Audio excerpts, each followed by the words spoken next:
Today I'm going to share my almost extremely already popular recipe. A lot of my friends know it, a lot of my friends tried it, and Eric loves it. My granola. I still haven't let my mom to talk her into trying it. I don't know why not. There's something about oatmeal she doesn't like. But I happen to like it very much and it's so easy. So let's start the mixing part. So the first thing, the main ingredient, oatmeal. I just have, I think those are organic, wait, sorry, I'm having a little trouble here. Organic old-fashioned oats, but you can use any old-fashioned oats you have. So we're gonna do 3 cups. Whoa! There we go.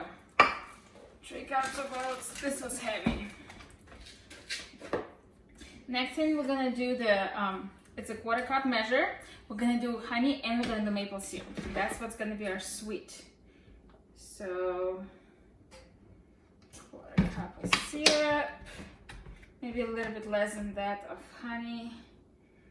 It'll be pretty sticky sweet. This is gonna take a while.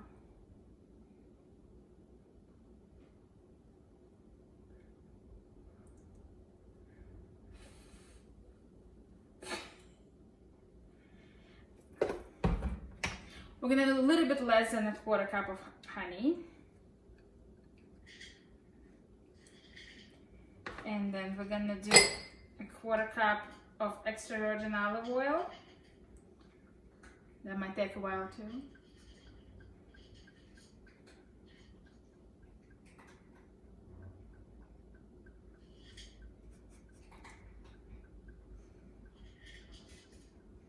I can hear the cat eating.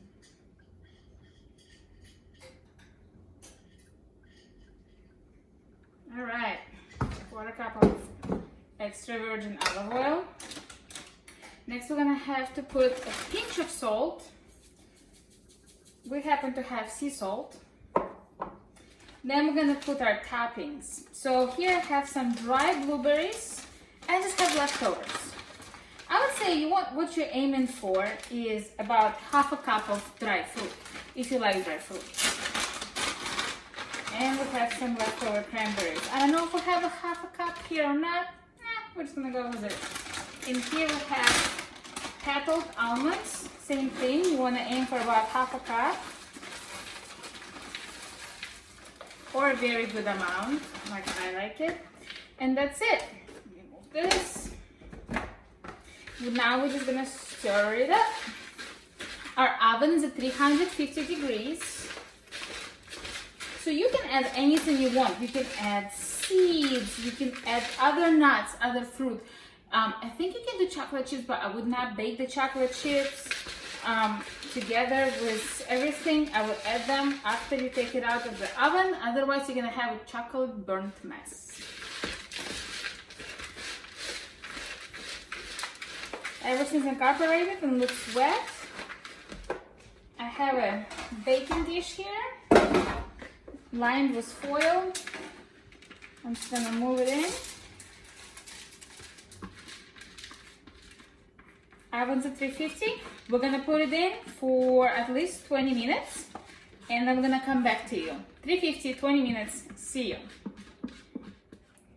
So after 20 minutes, we took out the granola.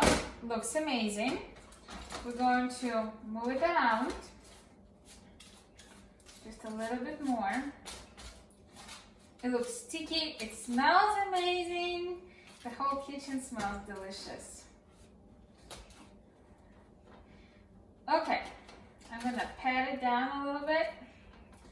I'm gonna put it back in the oven, 350. I'm gonna time 10 minutes. Then I'm gonna come back. I'm not gonna make a video of that part, but I'm gonna turn it off and I'm gonna leave it in the oven just while the oven's cooling off for at least 20 minutes or so.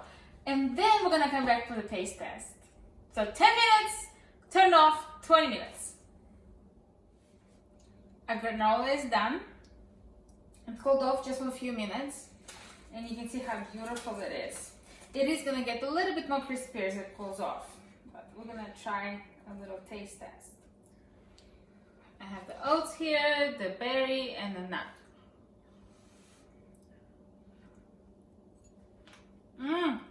It's already super crunchy. Really good. Sweet, little sticky, delicious. You can use it as your cereal. You can top yogurt with it. You can make a parfait. You can just eat it by itself, which we do a lot of times. We just take it to work, both of us, and eat it as a snack. This is very healthy, really good for you. Has, you know, the right sugars, the right stuff. If you want to find some berries that don't have like sugar in them, because dry fruit they of course do. You can make it healthier, you can make less healthy, it's all up to you. This is delicious. I'm Zhenya, this is Zhenya's Kitchen.